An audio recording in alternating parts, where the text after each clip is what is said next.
Buenos días, amados hermanos, bienvenidos a nuestro servicio de adoración. Gracias por estar conectándose en este tiempo. Hoy es domingo 26 de julio del año 2020 y queremos empezar leyendo una porción de la Escritura. Dice así, 1 Corintios capítulo 1, versos 26 en adelante. Pues mirad, hermanos, vuestra vocación, que no sois muchos sabios según la carne, ni muchos poderosos, ni muchos nobles, sino que lo necio del mundo escogió Dios para avergonzar a los sabios, y lo débil del mundo escogió Dios para avergonzar a lo fuerte, y lo vil del mundo y lo menospreciado escogió Dios, y lo que no es, para deshacer lo que es, a fin de que nadie se jacte en su presencia. Mas por él estáis vosotros en Cristo Jesús, el cual nos ha sido hecho por Dios sabiduría, justificación, santificación y redención, para que, como está escrito, el que se gloría, gloríese en el Señor. Oramos, hermanos. Padre, concédenos en tu misericordia la humildad suficiente para entender quiénes somos en tu presencia. Si algo tenemos o algo hemos adquirido hasta aquí, Señor, algún don, alguna habilidad, algún bien, Señor, lo ponemos delante de ti, reconociendo que todo lo hemos recibido de tus manos. Señor, éramos indignos de estar en tu presencia, mas tú, Señor, como dice tu palabra, nos escogiste en Cristo, nos llamaste en Cristo para ser pueblo tuyo, Señor. Padre, toda la gloria, toda la honra te corresponden a ti y no a nosotros, Señor. Oh Padre, permítenos en este tiempo entender tu palabra, adorarte con sencillez, Señor, en nuestros corazones y nuestras mentes, reconocer quiénes somos delante de ti, quién eres tú y quién es el Señor Jesucristo para nosotros. En su nombre oramos. Amén. Hermanos, preparemos el corazón para alabar al Señor.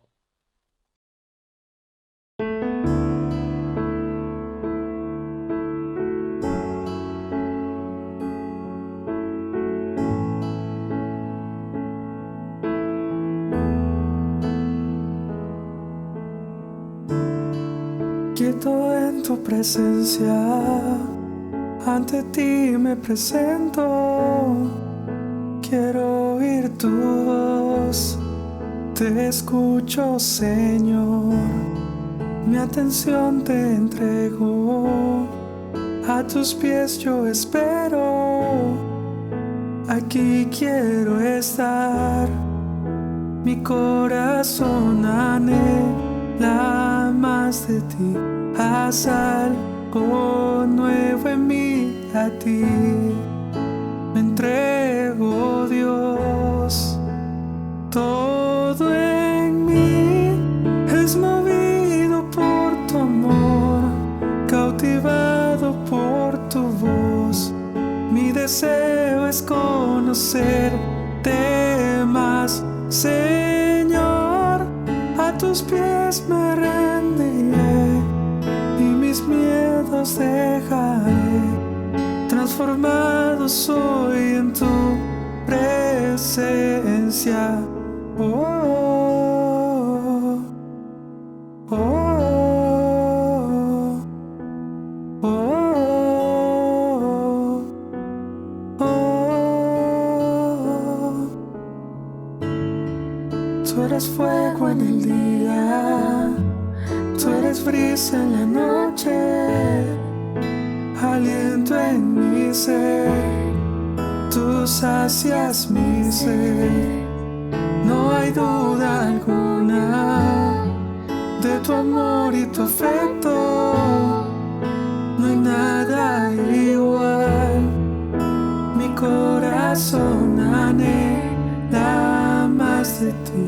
Haz algo nuevo en mí, a ti me entrego, Dios. Todo en mí es movido por tu amor, cautivado por tu voz. Mi deseo es conocerte más, Señor. A tus pies me rendiré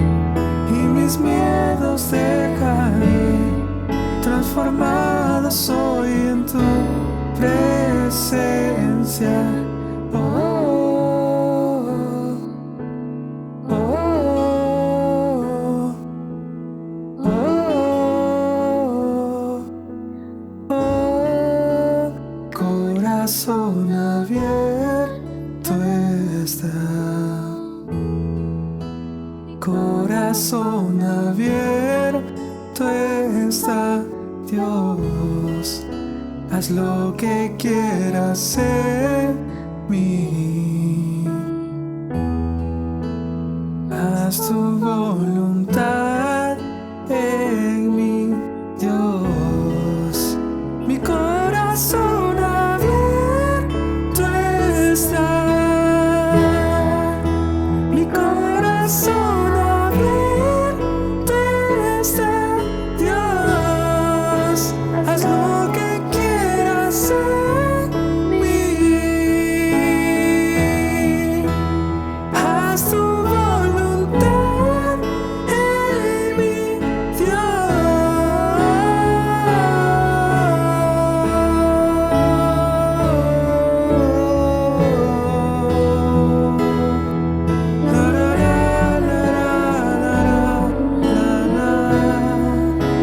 todo en mí es movido por tu amor, cautivado por tu luz. Mi deseo es conocerte más, Señor. A tus pies me rendiré y mis miedos dejaré.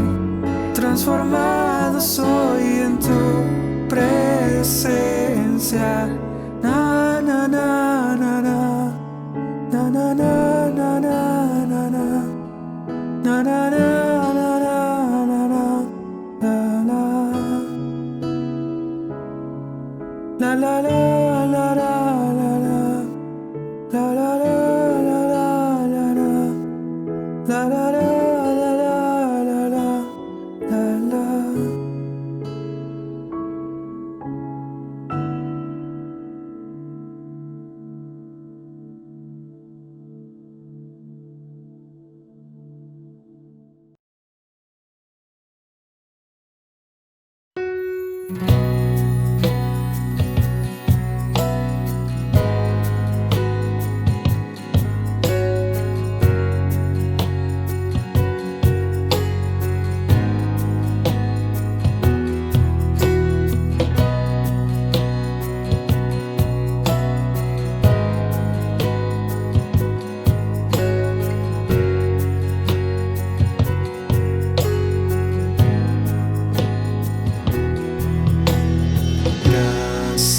Y paz, ¿cómo puede ser para el transgresor y al ladrón sin valor?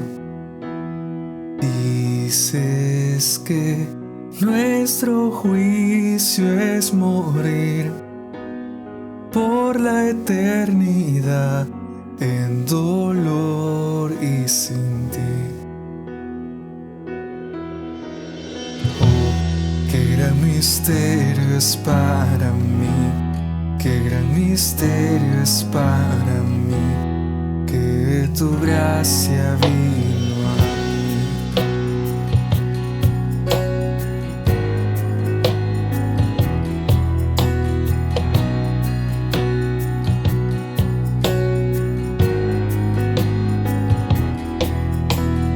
Gracia y paz, ¿cómo puede ser que el perfecto Rey con su sangre pagó?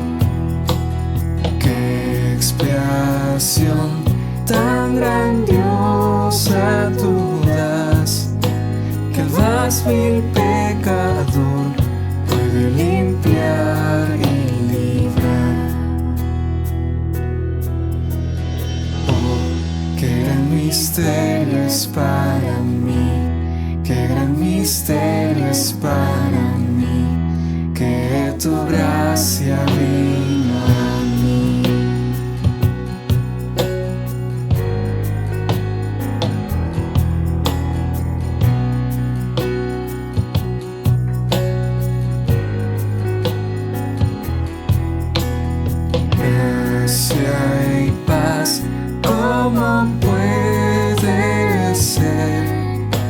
canción de gratitud cantaré sin parar.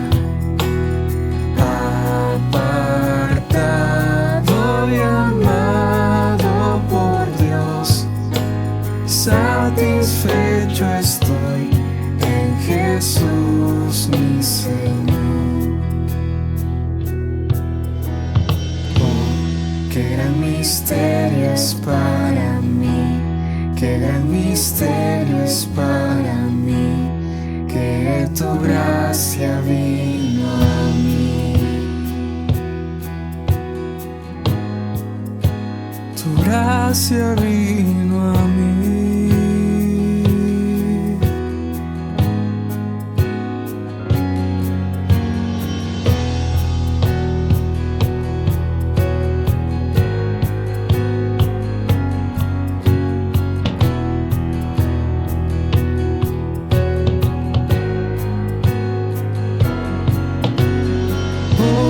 Maravilloso amor por mí, maravilloso amor por mí, que tu gracia vino a mí.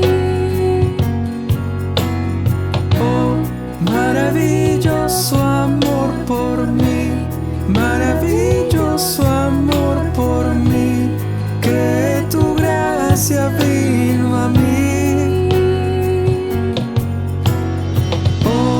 Maravilloso amor por mí, maravilloso amor por mí, que tu gracia vino a mí.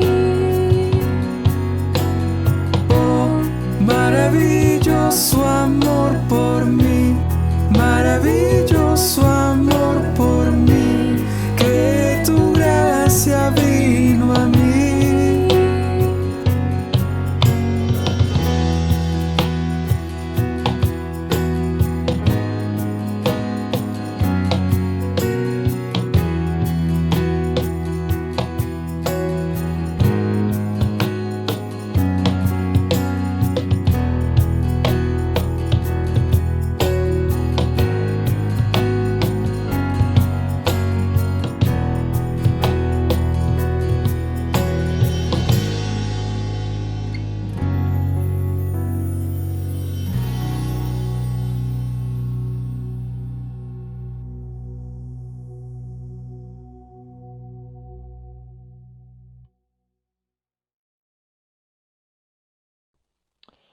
Había una pequeña aldea al pie de una montaña. Allí vivía un hombre paralítico de sus pies que apenas se movía arrastrándose sobre el suelo. Enfrente de su choza vivía un hombre ciego. Ambos se habían enemistado desde mucho tiempo atrás. Lo cierto es que todos los días se encontraban una excusa para discutir acaloradamente. En más de alguna ocasión se desearon la muerte el uno al otro. Un día hubo un incendio en el bosque y el fuego comenzó a devorar las chozas de aquella aldea. La gente salió huyendo del lugar, pero nadie ayudó al hombre ciego ni al paralítico. Aquellos hombres gritaban pidiendo auxilio. El ciego daba vueltas y vueltas en su patio intentando escapar, pero no lograba discernir el camino que debía tomar. El paralítico, en cambio, miraba que aún quedaba un espacio en medio del bosque por donde huir, pero era escabroso y sabía que no iba a poder arrastrarse tan rápido para salvarse. No tardaron mucho en darse cuenta de que la única forma de salvarse era uniendo esfuerzos el uno con el otro. En medio de la desesperación, el paralítico le ofreció ayuda al ciego para guiarlo en el camino, a cambio de que lo cargara en su espalda y lo llevara con él. El ciego aceptó gustosamente y así lograron salvarse de la muerte. Toda la vida tiene un carácter relacional, aun cuando creemos estar solos y ser independientes. Aunque nos apartemos de la gente, nuestras capacidades e ideas e inclusive nuestra propia existencia dependen de otras personas. Las buenas relaciones se basan en varios factores. Una identidad compartida, Somos parte de una familia, una cultura, una raza, una experiencia compartida, un momento alegre, un momento triste, valores comunes, honestidad, generosidad, justicia y sobre todo respeto. Sin embargo, las relaciones entre los cristianos tienen un fundamento más amplio. Estos comparten una identidad con Cristo, una experiencia en Cristo de salvación y una serie de valores que han sido definidos por el mismo Señor Jesucristo. La mayor parte de los problemas de la conducta que se presentan en la enseñanza ética del Nuevo Testamento son pecados que perturban o destruyen este sentido de comunidad. Y la mayoría de las virtudes que se presentan la fomentan. Esto es lo que Pablo intenta transmitir en su enfoque sobre la unidad de la iglesia. Leamos, dice así: Yo pues, preso en el Señor, os ruego que andéis como es digno de la vocación con que fuisteis llamados, con toda humildad y mansedumbre, soportándoos con paciencia los unos a los otros en amor, solícitos en guardar la unidad del Espíritu en el vínculo de la paz. Un cuerpo y un espíritu, como fuisteis también llamados en una misma esperanza de vuestra vocación, un Señor, una fe, un bautismo, un Dios y Padre de todos, el cual es sobre todos y por todos y en todos. En este sermón vamos a aprender que tenemos que proteger la unidad de la iglesia con ánimo, es decir, con decisión, con fervor, con celo, pero también tenemos que proteger esa unidad por las razones adecuadas. Empecemos por el primer punto. Tú y yo tenemos que proteger la unidad de la iglesia con ánimo. Dice ese versículo 3 del capítulo 4, solícitos en guardar la unidad del Espíritu en el vínculo de la paz. Vivir de un modo digno de nuestro llamamiento requiere un fuerte anhelo, un fuerte deseo por guardar la unidad del Espíritu. El verbo solícitos significa ser celosos o dispuestos. Se nos pide entonces que, en primer lugar, valoremos la unidad. En segundo lugar, que estemos atentos a esa unidad. Y en tercer lugar, que invirtamos energías para que esta unidad no se vea amenazada. La expresión unidad del Espíritu alude a la unidad que el Espíritu ha impartido o ha traído con él. Pero detrás de esta idea hay toda una serie de conceptos, como van a mostrar los siguientes versículos.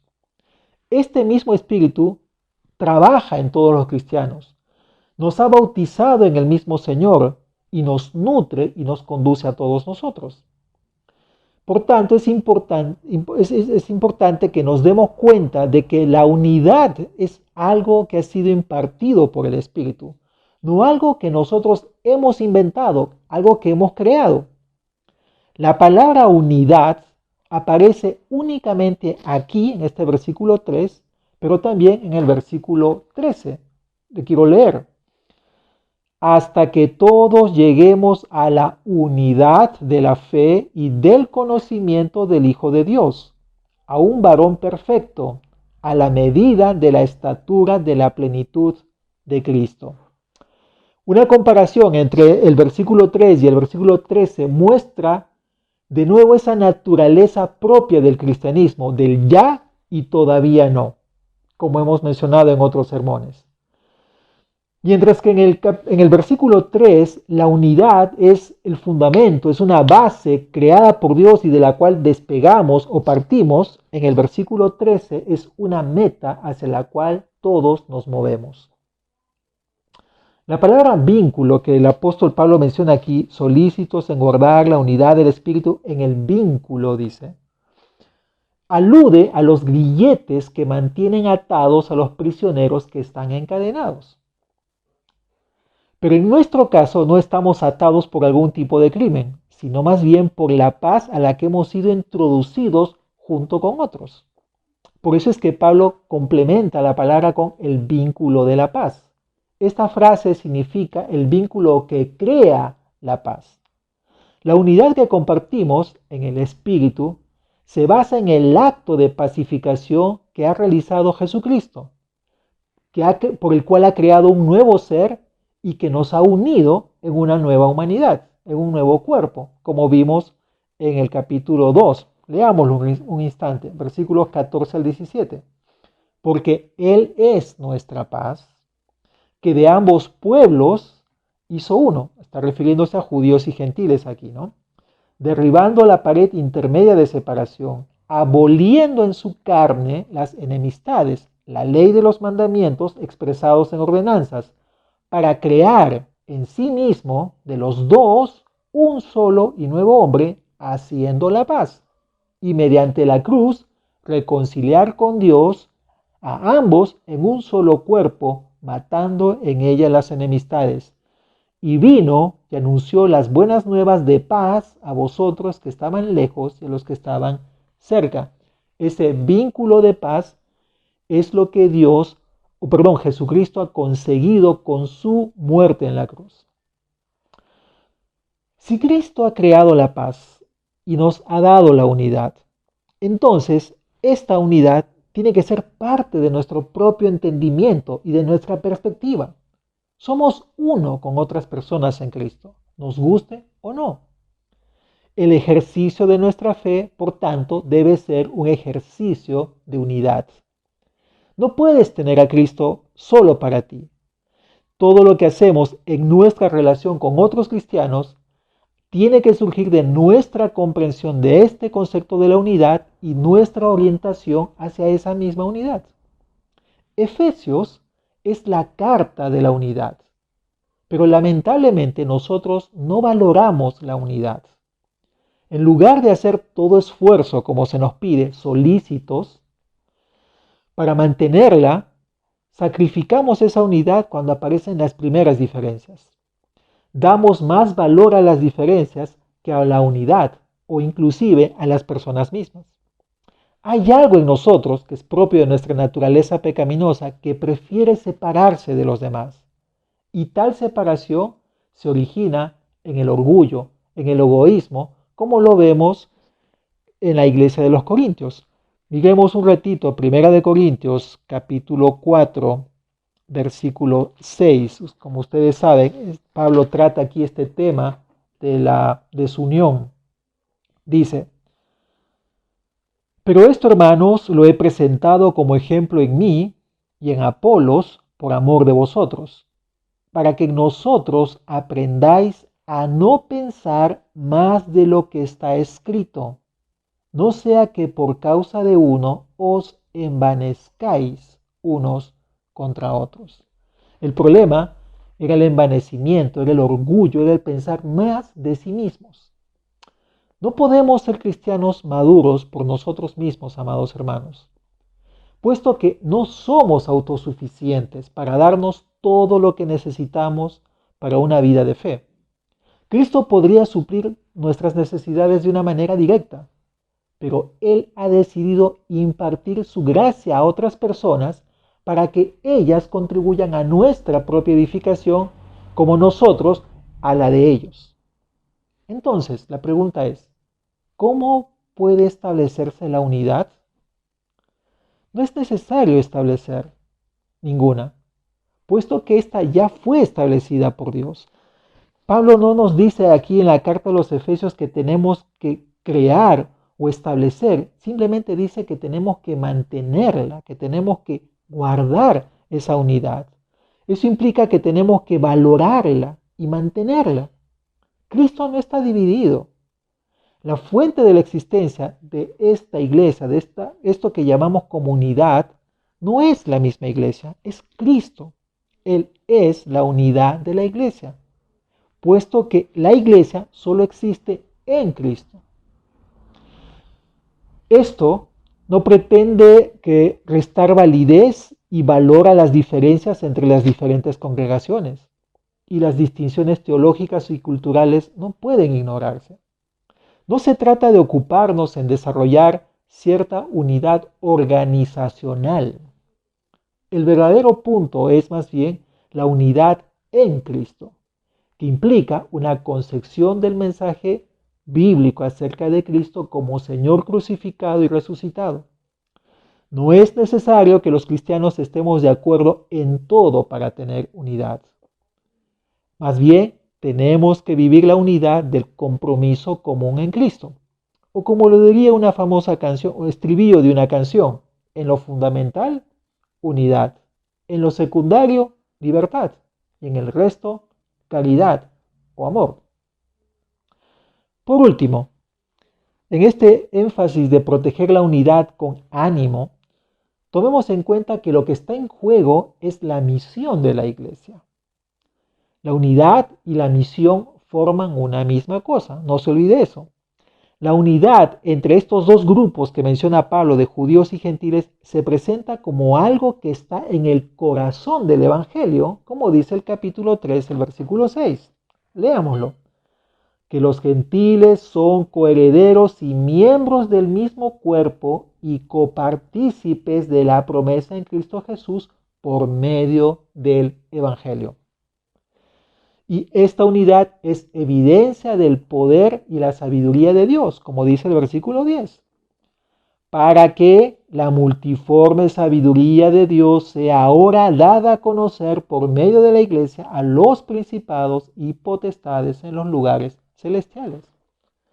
La misión de la iglesia, que es la de dar a conocer la multiforme sabiduría de Dios, puede quedar destruida por la división entre los diferentes grupos de una iglesia. A no ser que demostremos unidad, nuestro testimonio como iglesia no merece ser oído. Por eso el énfasis de guardar la unidad en el vínculo de la paz. Pero en segundo lugar, Pablo nos dice que tenemos que proteger la unidad por las razones adecuadas. En este mismo capítulo 4 dice, un cuerpo y un espíritu, como fuisteis también llamados, en una misma esperanza de vuestra vocación, un Señor, una fe, un bautismo, un Dios y Padre de todos, el cual es sobre todos y por todos y en todos. Lo que hallamos en estos versículos pareciera ser un antiguo credo con matices teológicos paulinos, pues ningún otro escritor del Nuevo Testamento usa la imagen del cuerpo para referirse a la iglesia. Su estructura está formada en función a tres triadas. Versículo 4, un cuerpo, espíritu, una esperanza. La segunda está en el verso 5, un Señor, una fe y un bautismo. Y la tercera dice, un Dios y Padre de todos, el cual es sobre todos y por todos y en todos. Una vez más, encontramos material teológico basado en la Trinidad, como lo vamos viendo en esta carta. Para el apóstol, la unidad de la iglesia se deriva primero del Espíritu, que es el que ha entrado a morar en cada creyente, luego del Señor, cuyo sacrificio vicario ha hecho posible la presencia del Espíritu, y finalmente la de Dios Padre, que es el que ha dado a su Hijo unigénito. Los creyentes tenemos que proteger la unidad del Espíritu porque todo lo que tenemos de privilegio lo tenemos juntamente con otras personas. No es solo para nosotros, es para que todos lo disfrutemos. Aquí hay 7 elementos que van precedidos por la palabra una, y en cada caso, la unidad expresa tanto el carácter único del elemento mencionado como el valor fundamental para guardar la unidad. Los 7 elementos expresan la realidad de que hay un solo evangelio y que creer en este evangelio significa entrar en la unidad que el evangelio mismo ha creado. El cristianismo es una fe compartida. No existe ninguna fe distinta o meramente personal, ni ninguna salvación separada de este evangelio. En este versículo 4, cuando Pablo dice que la unidad se deriva del Espíritu, ¿no es cierto? Dice, un cuerpo y un espíritu como fuisteis también llamados en una misma esperanza de vuestra vocación. Esta sección es un eco de lo que Pablo ya ha escrito antes. No existen varios cuerpos de Cristo. en distintos lugares, en Tacna, Arequipa, Lima, Moquegua, sino uno solo. Y cada congregación local es una representación de todo el cuerpo. Detrás de esta frase, un cuerpo y un espíritu, subyace la enseñanza de que los creyentes hemos sido unidos en un cuerpo por el espíritu y se nos ha dado conjuntamente a todos nosotros acceso a Dios, como lo aprendimos en el capítulo 2. Además de tener un origen común en la obra del Espíritu y una existencia común en el cuerpo de Cristo, en la familia esta, los creyentes compartimos también una esperanza común, que es el destino escatológico que el Evangelio nos promete, el cielo, la eternidad. Aquí Pablo una vez más repite su énfasis de haber sido llamados conforme a una misma vocación, como mencionó en el versículo 1. La similitud de ambos versículos pone de relieve que vivir como es digno del llamamiento, eso dice en el verso 1, significa vivir en la unidad, como dice el versículo 4, puesto que todos compartimos este mismo llamamiento y estamos en camino al mismo destino. Pero en el versículo 5, Pablo nos dice que esa unidad se deriva del Señor. Esto también, un Señor, una fe, un bautismo, alude a conceptos del capítulo 2. En Cristo, todo el edificio crece para ser un templo santo en el Señor. Leámoslo, 2:21. En quien, Jesús, vosotros también sois edificados, juntamente edificados para morada de Dios en el Espíritu. Aunque el mundo pueda reconocer a numerosos señores, como Pablo nos escribe en su primera carta a los Corintios, los creyentes solo conocemos a uno. Y esto implica que este único Señor es quien nos da los mandamientos de cómo tenemos que vivir. Además, nos dice también, ¿no es cierto?, ahí una fe, y esa fe se está refiriendo al cuerpo de concepto del Evangelio. No se está refiriendo al acto de creer. La palabra fe se utiliza para aludir a aquello que se cree, al contenido de la fe, en otras palabras. Lo que está diciendo es que hay un solo Evangelio, que todos en común hemos creído para formar parte de este cuerpo. Pero Pablo menciona también el bautismo. No hay ninguna otra referencia explícita a este término de bautismo. Aquí el punto principal de Pablo es que el único bautismo que existe es el bautismo en Cristo, es decir, en su cuerpo, que es el Espíritu Santo quien nos ha introducido. Necesito yo ir a un pasaje para aclarar un poquito más esto. Primera de Corintios, capítulo 12, verso 13, nos aclara este punto más del bautismo. Dice así, 12:13, Primera de Corintios.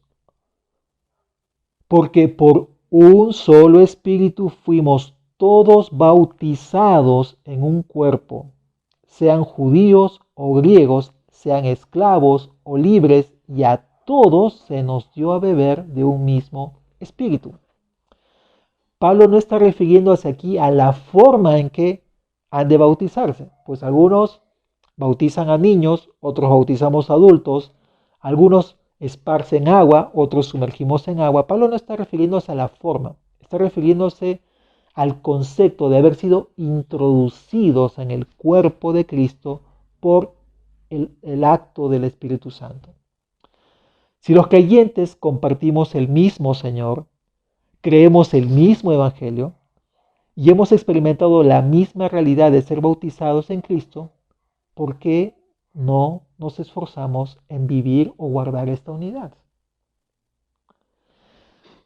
Pero también nos dice en ese versículo 6 que esta unidad se deriva del mismo Padre. Hay una base que amplía este concepto de la unidad para los creyentes. Y Pablo dice, un Dios y Padre de todos. Él es el Padre, como ya nos enseñó Pablo, de quien toma nombre toda familia en los cielos y en la tierra. Nos lo dijo en el versículo 15 del capítulo 3. Y es el que creó todas las cosas. Nos lo dijo en el versículo 9 del capítulo 3, ¿no? Dice, y de aclarar a todos cuál sea la dispensación del misterio escondido desde los siglos en Dios que creó todas las cosas. Por eso dice un Padre de todos. Es decir, Dios volvió a crear lo que ya había creado. De modo que nosotros los creyentes le pertenecemos en un sentido doble y por tanto le debemos con mayor razón más devoción inclusive. Cuando Pablo dice que Dios como Padre está sobre todo, se refiere a que Él ejerce control sobre todos nosotros. Cuando dice que es por todos, significa que Él está bendiciéndonos a todos. Y cuando dice que está en todos, es porque Él mora en nosotros por su Espíritu. Entonces, Pablo amplía la base de esa unidad. La razón de esa unidad es porque todos tenemos un mismo Padre. A partir de estos 7 elementos, vemos que para alcanzar la unidad en la iglesia, es decir, la única iglesia celestial o universal, esa nueva humanidad que ha creado, y por tanto en cada iglesia local es esencial poseer un verdadero conocimiento del único Dios Padre, Hijo y Espíritu, y de cómo relacionarnos con Dios a través de Cristo. La verdadera unidad requiere de una verdadera doctrina centrada en la obra de Cristo que ha ejecutado. Además, esta unidad se hace visible cada vez que la iglesia se reúne. Lamentablemente en este tiempo no podemos hacerlo. Cada creyente debe estar completamente controlado por la humildad, la mansedumbre, la paciencia y el amor tolerante con el objetivo de lograr el bienestar común del resto de miembros, como aprendimos la semana pasada. Quiero concluir con una fábula de Esopo. Un labrador anciano tenía varios hijos jóvenes que se llevaban mal entre sí, peleaban constantemente. Un día los juntó a todos y mandó traer unas cuantas varas de madera. Las colocó todas juntas e hizo un haz, formó un conjunto de varas y les preguntó cuál de ellos se atrevía a romperlo. Uno tras otro se esforzó para lograrlo, pero ninguno pudo conseguirlo. Entonces el padre desató el haz y tomando las varas una a una, les mostró cuán fácilmente se partían. Y enseguida les dijo esto: de esta manera, hijos míos, si están todos unidos, nadie podrá vencerlos.